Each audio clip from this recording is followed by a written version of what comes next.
हरि ओं गजाननं भूतगणादिसेवितं कपित्थजम्बोफलचारुभक्षणम् उमासुतं शोकविनाशकारकं नमामि विघ्नेश्वरपादपङ्कजं यद्भावनादवापीयं प्रत्यक्षतिर्नामया क्लेशकर्माद्यसंस्पृष्टं तम् ईशं कञ्चना भजे।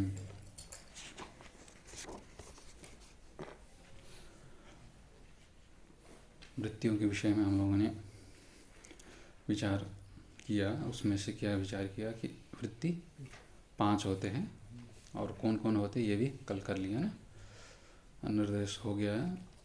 तो नाम क्या क्या है वृत्तियों का?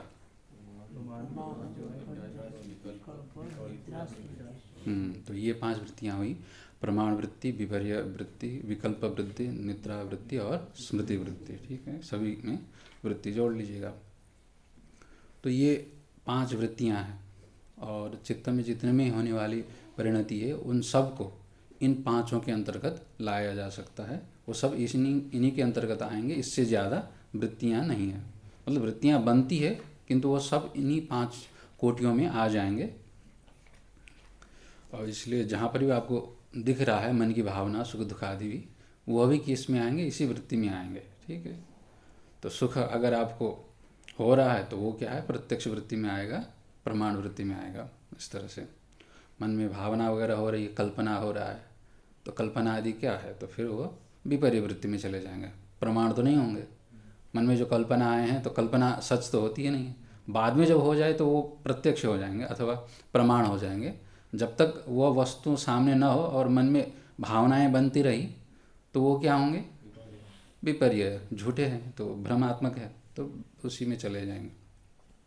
तो उन्हीं सबको समझने के लिए फिर वृत्तियों के स्वरूप निश्चित रूप से जानना चाहिए। हाँ, यहाँ तो नाम केवल बताया, उनको लक्षण स्वरूप नहीं बताया। आगे इन्हीं के स्वरूप को बतलाने के लिए, उनमें से प्रमाण क्या है इस बात को सुस्पष्ट बताने के लिए ही सूत्र आगे आ रहा है। 7वां पढ़ लेते हैं। प्रत्यक्षानुमानागमाः प्रमाणानि, प्रत्यक्षानुमानागमाः प्रमाणानि। ठीक, अभी कह रहे कि ये योग दर्शन में कितने प्रमाण माने जाते हैं? तो 3 प्रमाणानि। ठीक है, तो वृत्तियों में से सबसे पहले प्रमाण आया है तो प्रमाण का ही चर्चा कर रहे हैं। तो प्रमाण कितने हैं? तो 3 ही है। कौन? तो प्रत्यक्ष, अनुमान और आगम, ये 3 ही प्रमाण माने जाते हैं।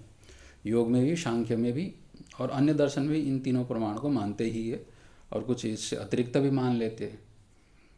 तर्क संग्रह में पढ़ा होगा, इससे अतिरिक्त क्या माना है वहाँ?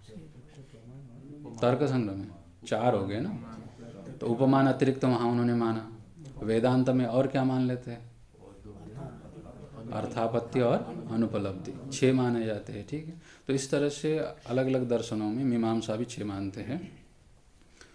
तो उनके अपने अपने प्रयोजन रहते हैं प्रमाण मानने में भी। तो इनका अपना ये जो प्रयोजन है, इन 3 प्रमाण से काम चल जाता है, तो फिर इससे अतिरिक्त वो नहीं मानते। और अन्य जितने भी होंगे वो सब इसी के अंतर्गत आएंगे। उपमान होगा वो शब्द के अंतर्गत डाल लेंगे। ठीक है, अगर आप उसमें हेतु हेतु मत भाव करते हैं, कार्य कारण भाव दिखाते हैं, तो फिर अनुमान के अंतर्गत करते हैं। शब्द के द्वारा उपदेश करके बताते हैं तो फिर शब्द के अंतर्गत कर लेते हैं। तो जितने भी प्रमाण होंगे, अर्थापत्ति मानते अतिरिक्त, अर्थापत्ति भी क्या है? वहाँ पर कार्य कारण भाव दिखाया ही जाता है, तो फिर वो अनुमान कर लेते हैं। अनुपलब्धि वो अभाव का साधन करने के लिए बोलते हैं, तो उसको प्रत्यक्ष के ही अंतर्गत डाल लेते हैं। ठीक है, प्रत्यक्ष भूमि दिख रही है, भूमि में घट का अभाव भी दिख ही रहा है, तो उस तरह से प्रत्यक्ष ही मानते हैं। तो जितने भी बाकी प्रमाण दिखते हैं अन्य शास्त्रों में, उनका इन तीनों के अंतर्गत आया डाला जा सकता है, इन तीनों के अंतर्गत उनको माना जा सकता है। ठीक, फिर अतिरिक्त क्यों मानते हैं? तो उन शास्त्रों का अलग अलग प्रयोजन है, इस दृष्टि से वो अतिरिक्त मानते हैं। अब यहाँ उन प्रयोजनों का कोई उद्देश्य नहीं है, तो फिर उन प्रयोजनों को देख करके अतिरिक्त प्रमाण मानने की भी जरूरत ये नहीं मानते। तो ये प्रमाणानि कहा तो ये इतने ही प्रमाण होते हैं, इनका कहने का तात्पर्य है। ठीक, 3 ही प्रमाण होते हैं, प्रत्यक्ष, अनुमान और आगम। अब इसका स्वरूप का लक्षण जो है सूत्र में तो स्वयं नहीं करेंगे, इन्होंने नाम निर्देश करके बता दिया। टीकाकार इनके स्वरूपों को विवरण करेंगे कि प्रत्यक्ष किसको कहेंगे, प्रत्यक्ष कहने से पहले तो पहले आपको प्रमाण ही कहना पड़ेगा कि प्रमाण क्या चीज़ है। यहाँ पर प्रमाणानि एक तो क्या है कि नपुंसकलिंग में प्रयोग किया है, तो प्रमाणानि ये उद्देश्य वाक्य है और विधेय वाक्य है। प्रत्यक्ष अनुमानागमाः ये विधेय वाक्य, ठीक है। तो प्रमाण को उद्देश्य करके उनके विधेय स्वरूपों को बताया है, इसीलिए दोनों में है। तो यहाँ पर प्रमाण के ही विशेषण है, तो विशेषण होने के कारण क्या होना चाहिए, दोनों में समान लिंग होना चाहिए। किंतु प्रमाण नित्य नपुंसकलिंग शब्द है और आगम नित्य पुल्लिंग शब्द है, इसीलिए वहाँ पर विशेषण होते हुए भी क्या हो गया कि लिंग परिवर्तन नहीं हुआ, ठीक है। शब्दों में इस तरह से हो जाता है। अगर नित्य पुल्लिंग शब्द होगा तो विशेषण बनेगा, तब भी क्या होगा, उसमें वो पुल्लिंग ही रहेगा। अगर उसमें लिंग परिवर्तन होता है, त्रिलिंगी होगा, तो फिर स्त्रीलिंग में प्रयोग करना पड़ेगा। ये शब्दों का इस तरह से प्रयोग होता है व्याकरण की दृष्टि से। अब सबसे पहले आपको क्या बताना होगा कि प्रमाण का स्वरूप बताना होगा। प्रमाण है क्या चीज़, ठीक है। अब प्रमाण की स्वरूप को जाने बिना उनके भेदों को नहीं जाना जा सकता है, ठीक। तो प्रमाण सामान्य के स्वरूप को जानना जरूरी है, उसके बाद फिर प्रमाण विशेष। प्रमाण ये सामान्य हो गया और उसके अंतर्गत आने वाले जितने भेद है वो प्रमाण विशेष कहे ले जाएंगे। तो प्रमाण विशेष कौन कौन हुए, प्रत्यक्ष, अनुमान और आगम। आगम से शब्द प्रमाण लेना चाहिए। तो ये आपका प्रमाण विशेष हुए। तो उन विशेषों को जानने से पहले सामान्य प्रमाण के स्वरूप को ही जान लीजिए। तो इसका स्वरूप सूत्र में तो नहीं दिया। अब ये यहाँ पर सूत्रकार इसकी स्वरूप प्रसिद्ध ही है मान करके इनकी स्वरूप का विवरण नहीं दे रहे, ठीक।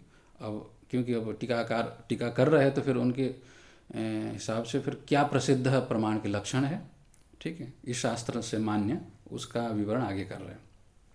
टीका पढ़ लेते हैं। त्रिण्येव प्रमाणानीति भावः। हाँ, भाव ये है कि सूत्र का तीन ही प्रमाण होते, त्रिणी एव कह रहे हैं ना, तीन ही प्रमाण होते हैं, ठीक है। त्रिणी एव प्रमाणानि इति भावः। सूत्र का भाव ये है कि यहाँ पर प्रमाण के भेद तो बता दिए है, प्रत्यक्षानुमानागमाः प्रमाणानि करके। तो उनका तात्पर्य यह है सूत्र का कि प्रमाण जितने दिखाई देते हैं अन्यत्र शास्त्रों में, उन सब का भी इसी के अंतर्गत अंतर्भाव हो जाता है, ठीक है। अतिरिक्त जो भी दिखाई देते हैं तो आप कहेंगे कि यहाँ तीन ही कहा, अन्यत्र उपमान भी कहा, तो उपमान क्यों नहीं कहा। फिर अर्थापत्ति भी सुनाई पड़ता है, उसका विवरण इसमें क्यों नहीं दिया। अनुपलब्धि भी सुना है प्रमाण के रूप में, तो वह क्यों नहीं दे रहे। तो कह रहे नहीं, वो बाकी आप जितने भी अतिरिक्त सुन लेते हैं वो सब वास्तव में ये तीन प्रमाण के अंतर्गत आते हैं, इसलिए तीन ही मुख्य रूप से प्रमाण होते हैं। सूत्र का भाव ये है। अब आगे जाके कह रहे हैं कि अब प्रमाण का स्वरूप क्या है। तो फिर लक्षण तो यहाँ नहीं दिया, प्रमाण किसको कहेंगे। तो प्रमाण क्या है कि उसको जानने से पहले प्रमा को जानना जरूरी हो जाता है। प्रमाण किसको कहते हैं, जो प्रमा का साधन होता है। प्रमा मतलब यथार्थ ज्ञान, ठीक। यथार्थ ज्ञान को जो पैदा करे उसको क्या कहेंगे, प्रमाण कहेंगे। तो प्रमाण को जानने से पहले प्रमा को जानना जरूरी हो जाता है, इसलिए सबसे पहले कहीं पर भी देख लीजिए प्रमाणम क्या है, प्रमितिकरणम प्रमाणम, यही है, तर्कसंग्रह में पढ़ा है ना। तो यहाँ पर भी वही लक्षण है। प्रमाण किसको कहेंगे, जो प्रमिति का साधन हो। प्रमिति मतलब यथार्थ ज्ञान, ठीक। यथार्थ ज्ञान का जो साधन हो, करण हो, असाधारण कारण जो होता है उसी को क्या कहते हैं, करण कहते हैं। तो इस तरह का जो करण होता है, साधन होता है, उसी को क्या कहेंगे, प्रमाण कहेंगे। अब यथार्थ ज्ञान किसको कहेंगे, प्रमिति किसको कहेंगे।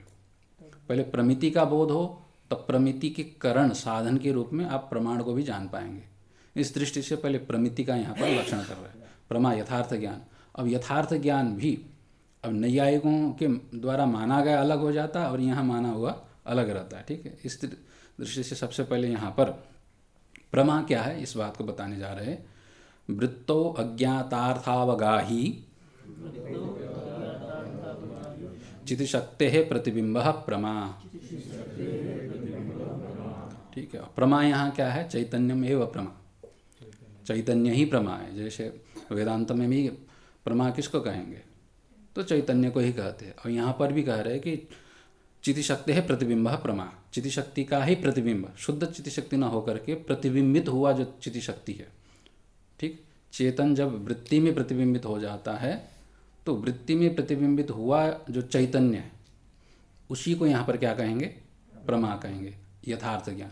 किंतु सारे वृत्तियों में प्रतिबिंबित हुआ जो चैतन्य है उसको प्रमा कहेंगे, तो कह रहे हैं नहीं, सारे वृत्तियों में प्रतिबिंबित हुआ चैतन्य को हम यहाँ पर प्रमा नहीं कह रहे, किंतु वृत्तो अज्ञातार्थावगाही प्रमा। ठीक है, जब वृत्ति में क्या है, अज्ञात अर्थ को बताने की सामर्थ्य आ जाती है,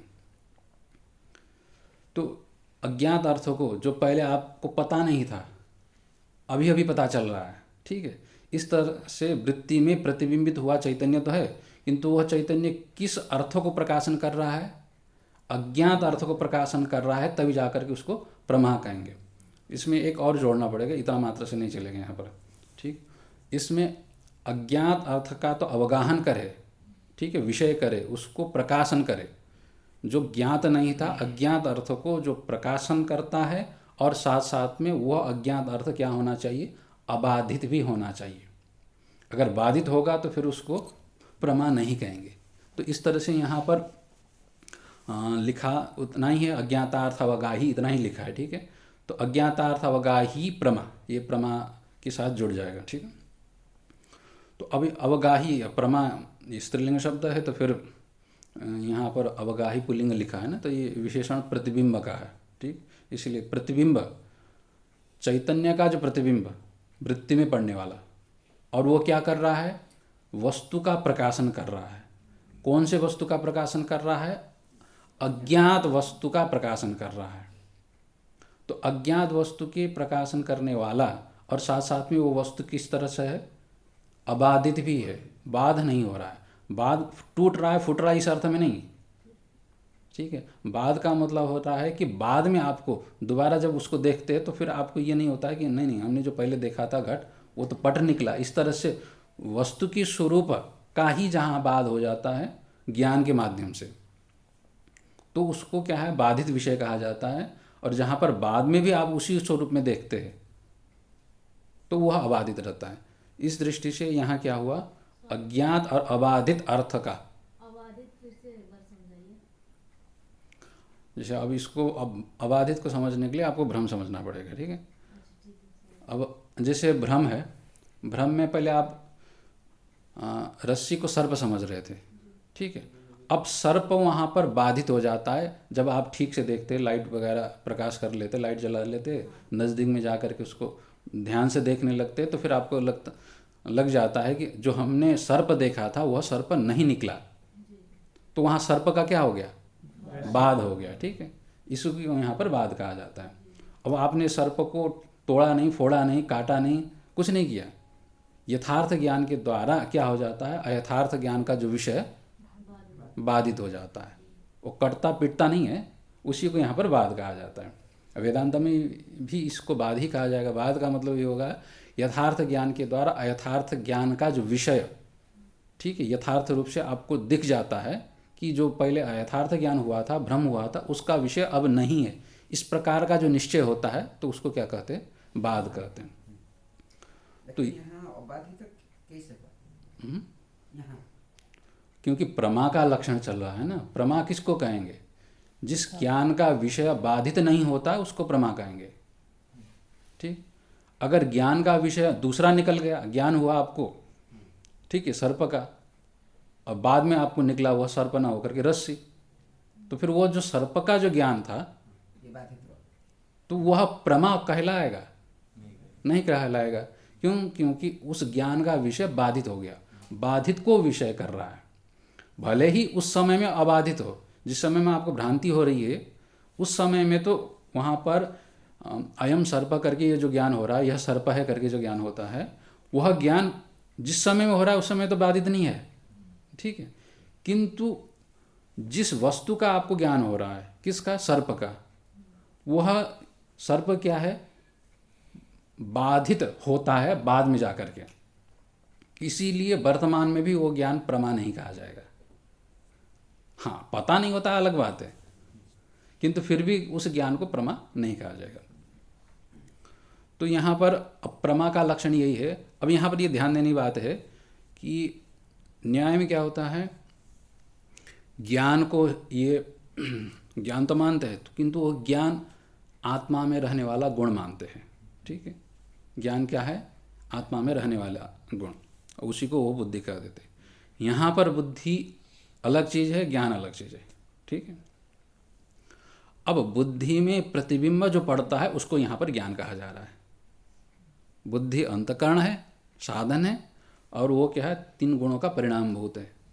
ठीक, वो ये अलग पदार्थ है, बुद्धि नाम की अलग से पदार्थ है, इसको द्रव्य के अंतर्गत माना जाता है। ठीक है, अब वो मन को अलग अतिरिक्त मान लेते हैं, उसी मन को ही यहाँ एक प्रकार से बुद्धि, वही मन तो नहीं कहिए, किंतु एक प्रकार से उसको बुद्धि समझ लीजिए। अब बुद्धि में बनने वाली जो वृत्ति, उस वृत्ति में चेतन का जो पड़ने वाला प्रतिबिंब, उस प्रतिबिंब को ही यहाँ पर क्या कहा जा रहा है? प्रमा कहा जा रहा है। किंतु केवल प्रतिबिंब मात्र को प्रमा कहा जा रहा है क्या? नहीं, उस प्रतिबिंब का जो विषय है अबाधित होना चाहिए और अज्ञातार्थ का ज्ञापन करने वाला होना चाहिए।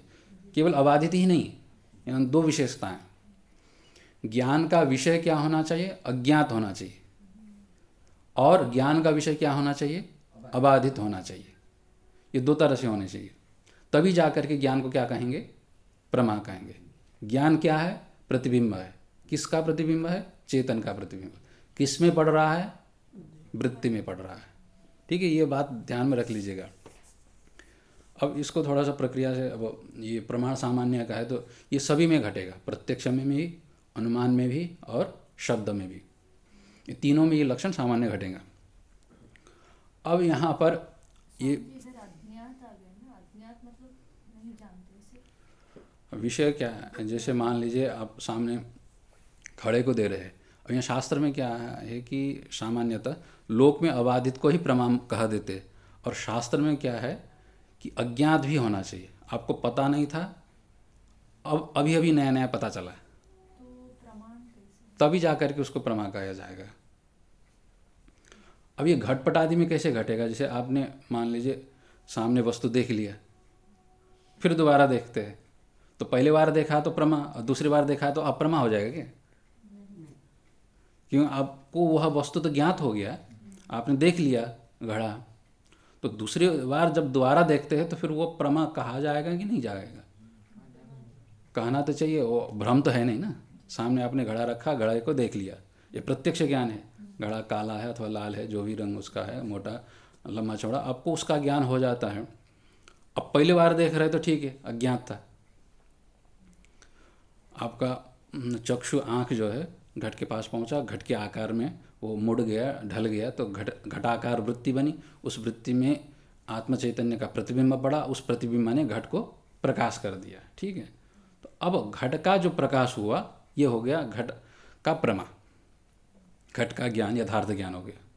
अब उस ज्ञान ने घट को प्रकाश किया, और वो घट ज्ञात नहीं था, क्योंकि आपने जाना नहीं था, देखा नहीं था, तो पहले अज्ञात था, ज्ञान का विषय बना, तो अज्ञात अर्थ को तो विषय कर रहा है, इसीलिए पहली बार तो प्रमा, फिर दूसरे क्षण में 2 मिनट के बाद आपने दोबारा घट को देखा। उस समय में अब वो घट अज्ञात था कि ज्ञात था?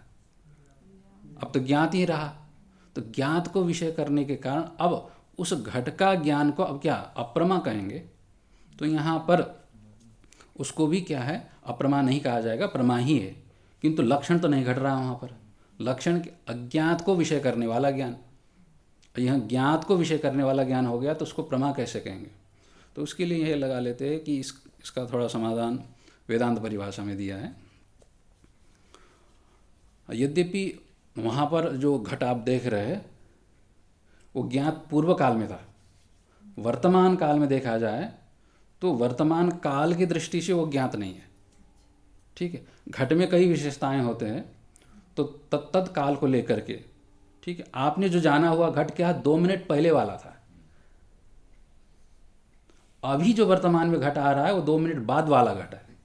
ठीक है, तो समय का भी तो उसमें परिणाम हो रहा है, तो समय साथ जुड़ रहा है, देश भी जुड़ रहा है। अब हो सकता है थोड़ा आगे पीछे सरका दिया हो, कुछ भी ना किया हो, तो समय तो सरक ही गया है ना।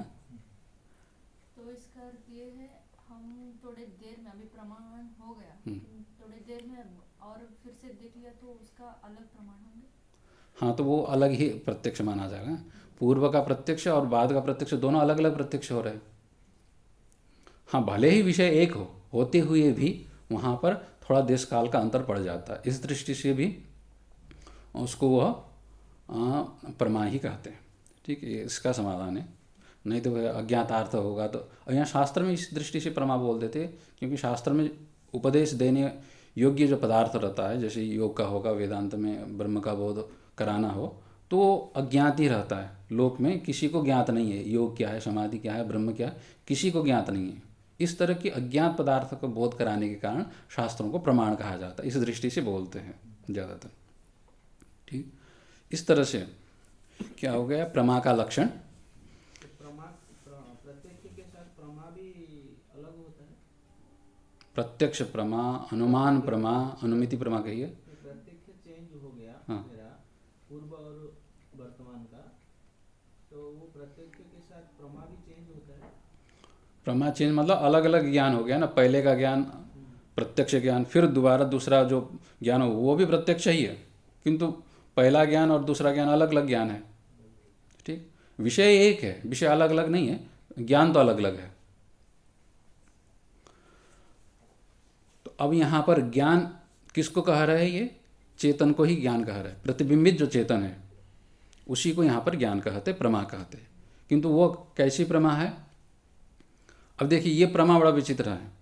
यहाँ पर जो चैतन्य प्रतिबिंबित हो रहा है वह उसको यहाँ पर प्रमा कह दिया। आगे भ्रम में भी जो चैतन्य प्रतिबिंबित हो रहा है उसी को भ्रम कहेंगे आगे। ठीक है, अब विकल्प भी क्या है, उस चेतन जो प्रतिबिंबित हो रहा है वही विकल्प हो रहा है। स्मृति भी उसी को कहेंगे ज्ञान के रूप में।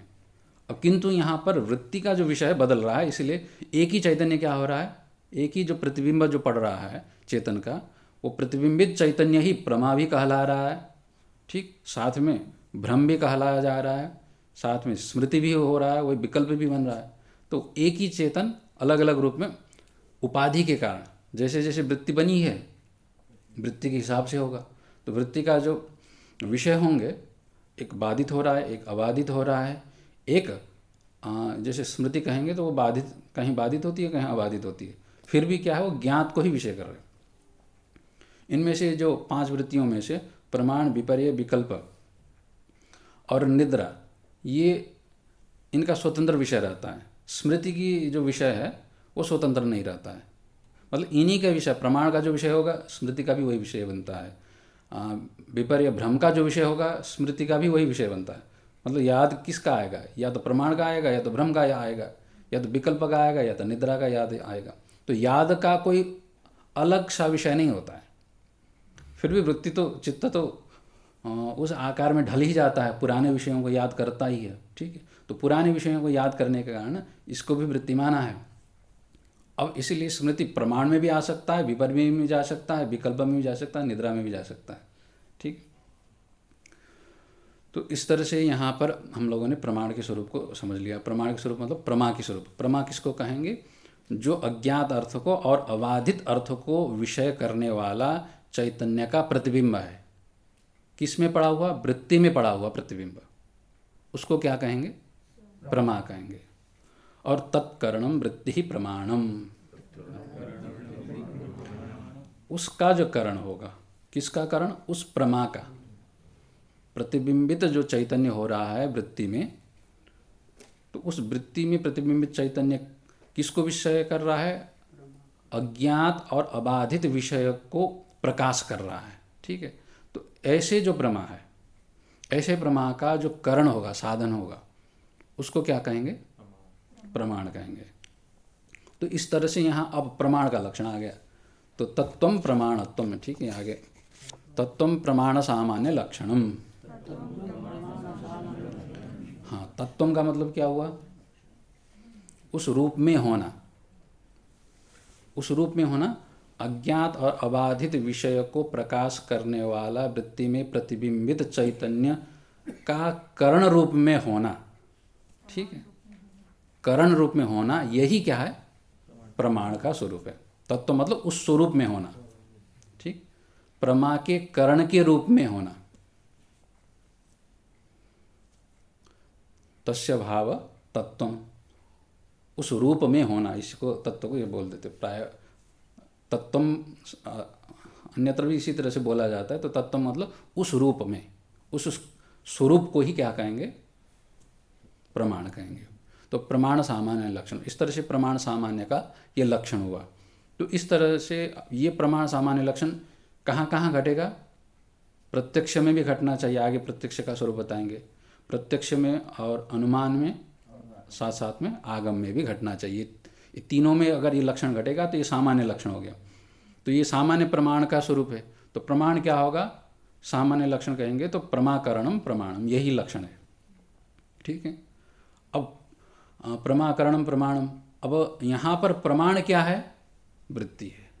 ठीक, न्याय मत में प्रमाण क्या है, वृत्ति नहीं है। अब प्रत्यक्ष प्रमाण कहेंगे तो प्रत्यक्ष प्रमाण क्या होगा, चक्षु इंद्रियां, जो ज्ञानेंद्रिय, 5 ज्ञानेंद्रिय, उन्हीं को वो प्रमाण मानते हैं। ठीक है। सन्निकर्षजन्यम ज्ञानम, वो तो ज्ञान को प्रमाकर के रूप में, प्रत्यक्ष ज्ञान इंद्रिया और विषय के सन्निकर्ष से जो पैदा होता है उसको वो प्रत्यक्ष ज्ञान कहते हैं। और उसका जो करण है, साधन है, उसी को प्रमाण कहते हैं। तो वहाँ पर प्रमाण के रूप में किसको लिया, चक्षु इंद्रिय आदियों को लिया। अब यहाँ पर प्रमाण के रूप में किसको ले रहे, वृत्ति को ले रहे, चित्त की जो वृत्ति है।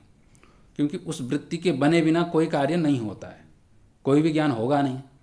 ठीक, इंद्रियों के माध्यम से विषय का प्रवेश चित्त में होता है।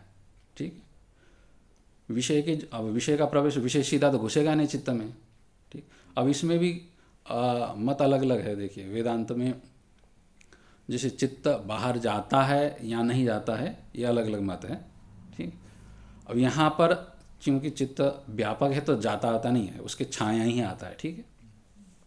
और वेदांत में एक सुरेश्वराचार्य जी का मत है और बाकी दूसरों का आचार्य के 2 मत है। सुरेश्वराचार्य जी कहते हैं कि क्योंकि सारी इंद्रियों में एक सा रूप मान लेना चाहिए, तो ज्ञान इंद्रियों में चक्षु जाता है, कान के पास विषय आता है, ऐसा वेदांत में मत है। ठीक, आँख तो घट के पास चला जाता है किंतु कान तो घट के पास नहीं जाता है। ठीक है। तो यहाँ पर कुछ आचार्य फिर कान को भी चले जाता है ऐसा मान लेते, अब फिर त्वग इंद्रिय तो नहीं जाता है, तो त्वग इंद्रिय के पास विषय को लाना ही पड़ता है, चमड़ी तो नहीं जाएगा। तो इस सब को विषमता को देख करके सुरेश्वराचार्य जी ने क्या माना है, ऐसा करने की जरूरत नहीं है, जितने भी विषय है वो विषय ही इंद्रियों के पास आते हैं। तो फिर घट को देख रहे तो घट आँख के अंदर घुस जाता है क्या, तो नहीं, घट घुसने की जरूरत नहीं। घट का जो छाया है प्रकाश के माध्यम से क्या हो जाता है, चक्षु में और उसके साथ चित्त में प्रवेश कर जाता है। इस दृष्टि से अब आधुनिक में भी अभी क्या है, फोटो वगैरह खींचते हैं तो वस्तु नहीं जाता, वस्तु की छाया ही जाता है। किंतु अब अन्य आचार्यों ने इस कोटि को मानना थोड़ा कठिन मान लिया, तो फिर ठीक है, इंद्रियां ही क्या है, चक्षु तेजस पदार्थ है तो उसमें खास विशेषता है, इसलिए क्या होगा, चक्षु ही विषय के पास पहुंच जाता है। जैसे इसको नाली की तरह उन्होंने कहा है। ठीक है। जैसे नहर हो जाता है तो नदी का पानी नहर के माध्यम से कहाँ तक पहुँचता है, खेत तक पहुँच ही जाता है। तो नहर का काम कौन करता है, इंद्रियां करती हैं। ठीक है। जैसे नदी से खेत के बीच में संबंध जोड़ने वाला कौन होता है, नहर होता है। उसी तरह से विषय का चित्त के साथ अथवा अंतःकरण के साथ संबंध, कनेक्शन जोड़ने वाला कौन होगा, तो इंद्रियां होती है। ठीक है।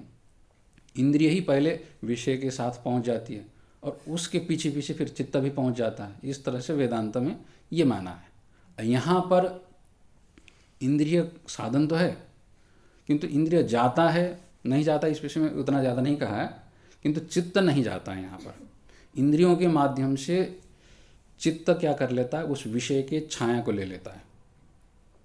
सीधा विषय तो चित्त में प्रवेश करेगा नहीं, किंतु विषय का आकार ही जाता है और कुछ नहीं जाता है। विषय जिस रूप में होगा, जिस रंग में होगा, अथवा जिस इंद्रिय जितने विषय के आकार को ग्रहण कर पाता है उतने ही आकार चित्त में चला जाता है। ठीक है। गोल होगा तो गोलाकार, मोटा होगा तो मोटा आकार। अगर चित्त इंद्रिय में कुछ गड़बड़ी हो जाए तो वो गड़बड़ी का आकार भी ले लेता है। ठीक है। आँखों में जैसे कुछ धुंधलापना आया है तो फिर धुंधला ही देख लेता है चित्त भी। तो इस तरह से अब यहाँ पर प्रत्यक्ष प्रमाण को जानना जरूरी हो जाता है। तो फिर आगे प्रत्यक्ष का स्वरूप को देख लेते हैं। तत्र चक्षुरादि द्वारा व्यक्ति विशेष निर्धारणी चित्तवृत्ति प्रत्यक्ष प्रमाणम। हाँ, प्रत्यक्ष जानने से पहले इसको जान लीजिए कि यहाँ पर इन्होंने सामान्य विशेषात्मकम द्रव्यम, ये योग का सिद्धांत है। द्रव्य को दो तरह से माना है, एक सामान्य रूप होता है और विशेष रूप भी होता है। दोनों ही वस्तु के स्वरूप होते हैं। कोई भी द्रव्य होगा, कोई भी वस्तु होगा, उसका क्या रूप होगा? सामान्य स्वरूप और विशेष स्वरूप। और नैयायी की दृष्टि से कहा जाए तो फिर वह जाति मान लेते सामान्य को। यहाँ पर जाति मात्र नहीं है, जाति भी एक रूप मान ले सकते हैं। सामान्य वस्तु का एक सामान्य आकार प्रकार होता है जो सब के साथ मेल खाता है, ठीक, उसी को सामान्यतः जाति कहा जाता है। किंतु नैयायी का जो जाति है, व्यक्तिर अभेद संबंध करके उन्होंने जाति का बड़ा लंबा चौड़ा विवरण किया है, तो फिर उन सब में जाने की जरूरत नहीं। इतना ही है कि जैसे एक घड़े को आप देख लेते हैं, तो आप पहली बार अगर किसी को समझाना हो तो इसको घड़ा कहते हैं। मान लीजिए एवोकाडो फल होता है, ठीक है, आपने नहीं सुना होगा तो फिर आपको पहली बार सुना, हाँ ये क्या कह रहा है, ठीक। अगर आपको एवोकाडो कहेंगे तो आपको नहीं समझ में आएगा, तो खरीद के एक फल दे दिया, इसको क्या कहते हैं? एवोकाडो कहते हैं। देखने में अमरूद की तरह होता है, थोड़ा सा उसका चोंच लंबा होता है, ठीक है, इतना ही, लगभग आधा बित्ता का होता है, ठीक। इस तरह से हरा रंग होता है, उसको पकने के बाद थोड़ा और डार्क हरा हो जाता है। पहले कड़ा होता है, पकने के बाद मुलायम हो जाता है, और पहले कड़वा स्वाद रहता है, पकने के बाद थोड़ा सा फीका मीठा होता है, ठीक। इस तरह से विवरण दे करके वस्तु को दिखा देंगे, तो एक बार वस्तु को ग्रहण करने के बाद आपने उसके आकार प्रकार सबको जान लिया। फिर वैसे ही वस्तु दूसरी बार देखते हैं तो फिर आपको बताने की ज़रूरत पड़ती है कि वो ये भी एवोकाडो है करके। क्यों? आपको बताया तो एक ही वस्तु का था, दूसरे वस्तु को तो बताया नहीं था, तो दूसरे वस्तु का आपने जाना कैसे? उसके सामान्य स्वरूप को देख करके। वही वस्तु तो नहीं था किंतु वैसा तो था। तो इस दृष्टि से उस एक पहला जो वस्तु था उसमें दो रूप रहे, एक उसका स्वयं का स्वरूप भी है और दूसरे से मेल खाने वाला सामान्य रूप भी है, ठीक है। तो इस तरह से वस्तु क्या हो गए, दो रूप में बट गए हैं, मतलब उसके दो स्वरूप दिखाई देते हैं। एक सामान्य स्वरूप जो दूसरों के साथ भी मेल खाता है, और एक विशेष स्वरूप जो उसी का है और का नहीं है, ठीक है। तो इसीलिए उसमें रहने वाले जो टेक्सचर होंगे वो होंगे दूसरे से थोड़ा थोड़ा भिन्न रहेंगे, मतलब वही नहीं रहेगा, ठीक है। आपने जो लिया होगा तो कुछ ज़्यादा पका होगा दूसरे से, या तो कुछ थोड़ा सा कच्चा रहा होगा, थोड़ा स्वाद होगा, कुछ ना कुछ अंतर उसमें आ ही जाता है, उसकी सबका अपना अपना विशेषता रह जाता है। तो इसी को यहाँ पर क्या कह रहे हैं, तो जो स्वयं का स्वरूप होगा वो व्यक्ति रूप रहेगा, खुद ही रूप रहेगा, और दूसरे से मेल खाने वाला जो रूप रहेगा वह सामान्य रूप रहेगा, ठीक। ये दो चीज़ों को समझ लिया आपने, ठीक। अब वस्तु किस तरह के हो गए? सामान्य और विशेषात्मक होते हैं, ठीक। द्रव्यम सामान्य विशेषात्मकम, ये भाष्यकार का कहना है, भाष्य में लिखा है। अब इसको समझने के बाद अब आपको प्रत्यक्ष समझना है। प्रत्यक्ष का खासियत क्या है? जो चक्षुर इंद्रिय आदि, चक्षु 5 ज्ञानेंद्रियां हैं, इन 5 ज्ञानेंद्रियों के माध्यम से वस्तु के उस सामान्य और उस विशेष दोनों को निर्णय करा दे, निश्चय करा दे, ऐसे ज्ञान को क्या कहेंगे? प्रत्यक्ष प्रमा कहेंगे। प्रत्यक्ष ज्ञान में ही वो सामर्थ्य है जिससे आपको वस्तु का विशेष स्वरूप और वस्तु का सामान्य स्वरूप दोनों का निश्चय होता है। ये समझ गए ना? अब यही बात कह रहे हैं, देखिए, तत्र चक्षुरादि द्वारा व्यक्ति विशेष निर्धारणी। चक्षु यहाँ एक ही इंद्रिय लिया, बाकी सभी समझ लेना चाहिए, केवल चक्षु ही नहीं, आँख के द्वारा, फिर चमड़ी के द्वारा, ठीक है, त्वक इंद्रिय के द्वारा आप उसके ये कितना है, नरम है, गरम है, ठीक है, कड़ा है, मुलायम है, ये सब आप चमड़ी से अथवा त्वक इंद्रिय से उसको छू करके स्पर्श करके उसका निश्चय कर सकते हैं।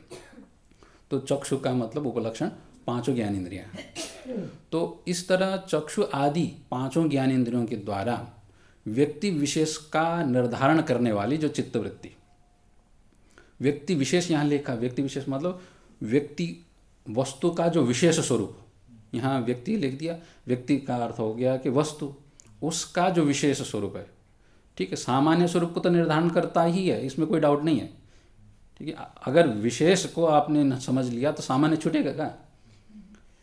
ठीक है, कोई भी वस्तु अगर विशेष होगा तो सामान्य उसमें जुड़ा ही रहेगा, ठीक है। सामान्य अलग रहेगा फिर विशेष आएगा, ऐसा नहीं होगा। तो वहाँ पर सामान्य का विशेष यहाँ निर्धारण करना प्रधानता नहीं है, इसलिए यहाँ पर इन्होंने सामान्य को छोड़ दिया, ठीक। किंतु निर्धारण वहाँ पर सामान्य का भी हो जाता है।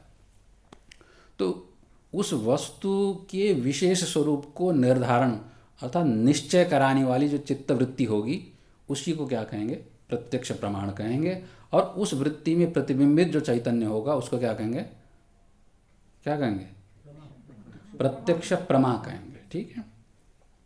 तो अब ये प्रमा और प्रमाण दोनों समझ गए। प्रमा क्या हो गया? उसी वृत्ति में प्रतिबिंबित जो चैतन्य है जिससे वस्तु का प्रकाश होता है, ठीक है। ये वृत्ति जड़ है इसलिए वस्तु को प्रकाश नहीं कर पाएगी। वृत्ति तद आकार में ढल जाती है। सामने आपने घड़े को देख लिया तो इसका मतलब चक्षु इंद्रिय का घट के साथ पहले संबंध हुआ, उस इंद्रियों के माध्यम से चित्त भी उसी आकार में ढल गया, तो चित्त की वृत्ति क्या होगा? घट के आकार में ढल गया, घटाकार वृत्ति हुई। उस घटाकार वृत्ति के द्वारा घट का प्रकाश नहीं होता है, मतलब ये घट ही ये निश्चय नहीं होता है। निश्चय कौन कराएगा? उस वृत्ति में प्रतिबिंबित हुआ जो प्रकाश है, ठीक, उसी प्रकाश के द्वारा ही क्या होगा? ये घट ही निश्चय होता है, ठीक। प्रत्यक्ष से तो विशेष और सामान्य दोनों स्वरूप का निर्धारण दोनों होता है। तो अब वही तो मैं कह रहा था आपको, यहाँ पर विशेष लिखा है, केवल समझ लेना सामान्य भी, क्योंकि बाकी में क्या होता है? विशेष का निर्धारण नहीं होता है, सामान्य का ही होता है। इसमें दोनों का होता है और प्रधानता यहाँ किसका हो गया? विशेष का हो गया। विशेष स्वरूप का निर्धारण इसमें हो रहा है, इसलिए दूसरों से अलग करने के लिए यहाँ पर केवल कितना कह दिया? विशेष को निर्धारण करने वाली। सामान्य का निर्धारण विशेष का हो गया तो होना ही है, किंतु सामान्य का निर्धारण होने के बावजूद भी विशेष का निर्धारण हो ये जरूरी नहीं है, ठीक। प्रत्यक्ष में दोनों का हो जाता है और दोनों का कहने की क्या जरूरत है? एक का हो जाता है तो वो दूसरा अपने आप ही आ जाता है, ठीक है। गाय कह देने के बाद आपको पशु कहने की जरूरत पड़ता है क्या? ठीक है, गाय विशेष है, उसमें से आपने विशेष को निश्चय कर दिया है कि गाय है करके, फिर गाय पशु है ये निश्चय करने की जरूरत नहीं पड़ती। इसी दृष्टि से यहाँ पर अलग से सामान्य का कथन नहीं किया है। तो इस तरह से चित्त वृत्ति, कौन सी चित्त वृत्ति को प्रत्यक्ष प्रमाण कहेंगे? चक्षुरादि इंद्रियों के माध्यम से व्यक्ति विशेष का अर्थात वस्तु के विशेष स्वरूप को निर्धारण करने वाले अगर चित्तवृत्ति बनती है तो उस चित्तवृत्ति को क्या कहेंगे? प्रत्यक्ष प्रमाण कहेंगे। और उस वृत्ति में प्रतिबिंबित चैतन्य को प्रत्यक्ष प्रमा कहेंगे। उस प्रमा से वस्तु का निश्चय होता है, प्रकाश होता है, और उस प्रमा वस्तु के प्रकाश को करने के लिए असाधारण कारण के रूप में अगर वो वृत्ति ही न बनती तो वो प्रकाश हो पाता? नहीं हो पाता। इसीलिए उस प्रमा के प्रति वो कारण होने के कारण, असाधारण कारण होने के कारण, इसीलिए उस वृत्ति को क्या कहेंगे? प्रमाण कहेंगे।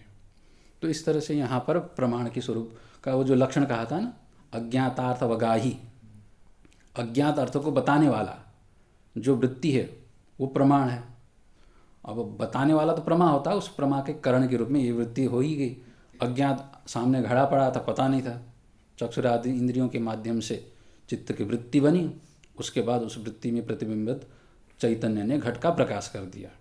तो अज्ञात अर्थ का बोधन किया कि नहीं किया ज्ञान ने? तो इसीलिए इस ज्ञान को प्रमा कहेंगे। वृत्ति असाधारण कारण बन गया। किसके प्रति? ये प्रमाण जो कहे। प्रमा के प्रति। वृत्ति असाधारण कारण है, वृत्ति के कारण ही क्या बनता है? वो प्रमा बनती है। आगे वही कह रहे, तदाकार वृत्तो चितिशक्ति प्रतिबिंब प्रत्यक्ष प्रमा।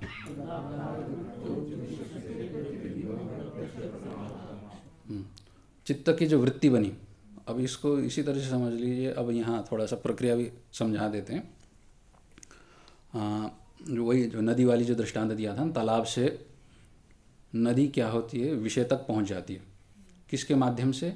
बीच में जो नहर होगा उसके माध्यम से। इसी तरह से चित्त भी इंद्रियों के माध्यम से विषय तक पहुँच जाता है।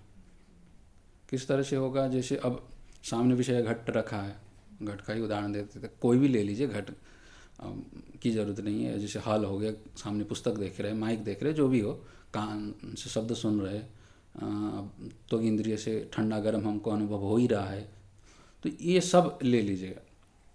उसमें हो क्या रहा है, इंद्रियों का विषय के साथ पहले संपर्क हो रहा है, ठीक है। इंद्र सीदम इंद्रियम, इंद्र का होने के कारण, इंद्र किसको कहते हैं, राजा को कहते हैं। राजा कौन है, अब स्वयं ही, ठीक है, जीवात्मा ही यहाँ राजा है, चेतन ही तो राजा है, वही राज कर रहा है इसमें। तो अब उसके लिए कौन काम कर रहा है एजेंट के रूप में, इंद्रियां काम कर रही है।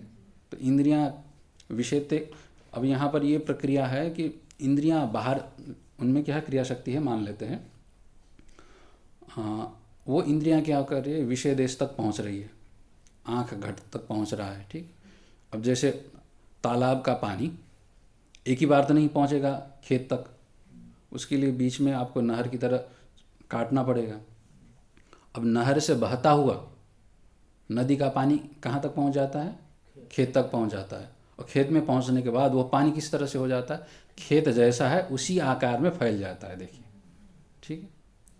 अगर गोला होगा खेत, वर्तुलाकार होगा, तो वो पानी भी वर्तुल आकार में परिवर्तित हो जाएगा। अगर चौकोस होगा, ठीक है, वो भी 4 कोने वाला हो जाएगा। 5 कोने वाला होगा तो वो पानी भी 5 कोने वाला आकार में फैल जाता है। इसी तरह से इंद्रिय से माध्यम से चित्त क्या है, विषय से जुड़ गया। तब अब क्या होगा, चित्त उन विषय के आकार में ढल जाता है। अब विषय के आकार में ढलने को ही क्या कह देते हैं, वृत्ति कह देते हैं। चित्त इंद्रियों के माध्यम से निकला, इंद्रिय ने तो क्या किया, विषय के साथ संपर्क साधा, ठीक। और उन इंद्रियों के माध्यम से, इंद्रियों ने पहले खोदना शुरू कर दिया। इंद्रिय ने क्या किया, विषय, चित्त और विषय के बीच में एक नहर खोद दिया। खोदने का काम किसने किया, इंद्रिय ने किया। और खोदने के बाद जैसे अब मन नहीं लगा है तो इंद्रिय खोद भी दे, तब भी चित्त नहीं गया, तो फिर विषय का भान नहीं होता है। तो चित्त भी उस देश तक पहुंचना चाहिए, ठीक। रास्ता जब इंद्रियों ने खोद दिया तो उस रास्ते के माध्यम से, मार्ग के माध्यम से चित्त फिर धीरे धीरे विषय तक पहुंच गया। प्रमाता चित्त है यहाँ पर जानने वाला कौन, वृत्तियों को जानने वाला प्रमाता कौन बनेगा फिर, चेतन है, प्रमाता बन गया, चेतन। चेतन है, चेतन ही प्रमाता बनेगा, और तो कोई दूसरा है नहीं। वृत्ति स्वयं जड़ है। अब उस मार्ग के माध्यम से चित्त कहाँ तक पहुँच गया, खेत तक पहुँच गया, मतलब विषय तक पहुँच गया। और विषय तक पहुँचने के बाद अब वो चित्त क्या करेगा, पानी जैसे खेत के आकार में ढल जाता है, ठीक, उसी तरह से चित्त भी क्या करेगा, विषय के आकार में फैल जाता है। तो विषय के आकार में फैला हुआ जो चित्त है उसको क्या कह रहे हैं हम, तदाकार, तो ठीक है, उसी को यहाँ पर वृत्ति कहेंगे, ठीक। वृत्ति का मतलब अलग सा चीज़ नहीं है, चित्त ही विषय के आकार में जब ढल जाता है तो ढला हुआ जो चित्त का जो आकार है उसी को क्या किया, वृत्ति कह दिया। अब वृत्ति जब विषय के आकार में ढल गया है, और चित्त का स्वभाव क्या है, चेतन के प्रतिबिंब को लेने का। तो चित्त कहीं भी जाएगा, यहाँ पे जो नदी होगा वो हम लोग का ये क्या होगा उसको, चित्त, चित्त नहीं नहीं, नदी है चित्त, चित्त, ठीक है। और नदी जब खेत, नहर हो गया इंद्रियां, ठीक है।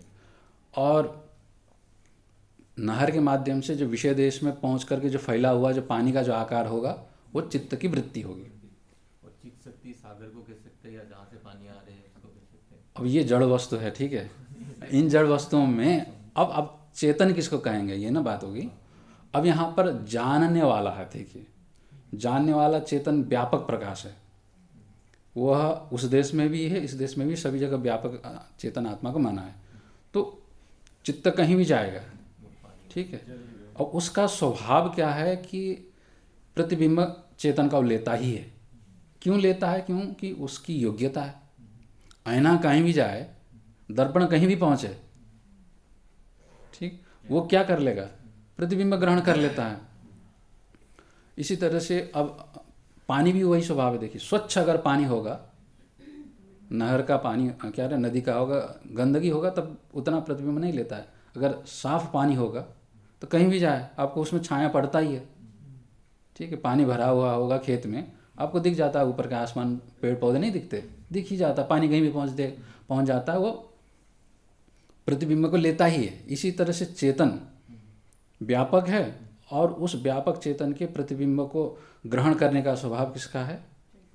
वृत्ति का, चित्त का है। चित्त का स्वभाव ही क्या है? प्रतिबिंब ग्रहण करने का। चित्त अव्यापक है, व्यापक है चित्त? योग के मत में व्यापक है। स्वामी जी यहाँ पे चित्त शक्ति को उसको पानी कह सकते हैं हम लोग, क्योंकि दोनों विषय में विषय भी है, वही है, नदी नहीं, वही नहीं। है। चिति शक्ति का मतलब यहाँ चिति शक्ति मतलब पुरुष आत्मा, ठीक है। तो चिति शक्ति पुरुष आत्मा होने के कारण यहाँ पर पानी के रूप में नहीं लिया है, ठीक। व्यापक हवा के रूप में ले लीजिए, अगर आपको लेना ही होगा व्यापक आकाश के रूप में ले लीजिएगा, ठीक, उस रूप में ले लीजिएगा। पानी यहाँ चित्त के रूप में लिया गया है। नदी जो है वो चित्त है, वो बहती रहती है, उसी तरह से चित्त भी बहता ही रहता है। लहर खुदवाने वाला राजा। हाँ, खुदवाने वाला राजा कहिए, कोई बात नहीं। खोदने वाला जो कर्मचारी होंगे वो इंद्रियां हैं, ठीक है। तो चित्त में इतना फर्क करेंगे, ये त्रिगुणात्मिक गुण से चित्त और चैतन्य त्रिगुणात्मिक रहित है। हाँ, ठीक है। स्वामी जी लेकिन दोनों व्यापक है। हाँ, दोनों व्यापक है। चित्त व्यापक तत्व होने से भी कैसे जाते हैं? वो समझाने के लिए प्रक्रिया बताया है, ठीक है। ये पहले दिमाग में आ जाए तो किस तरह से काम करता है, फिर आगे इसका व्यापकता होने के जाने की जरूरत नहीं है। इसीलिए इंद्रियों के माध्यम से केवल छाया ही आता है, ठीक, ये समझना है। तो यहाँ प्रक्रिया इसलिए बताया है कि बुद्धि में ग्राह्य हो जाए किस तरह से ये काम कर रहे करके, ठीक है। तो फिर इसको फिर आगे विस्तार से फिर वर्णन करेंगे। अब इतना तो समझ गए ना, नहीं समझाया तो फिर कल वर्णन कर लीजिएगा। ओम पूर्णमदः पूर्णमिदं पूर्णात् पूर्णमुदच्यते पूर्णस्य पूर्णमादाय पूर्णमेवावशिष्यते। ओम शांति शांति शांति।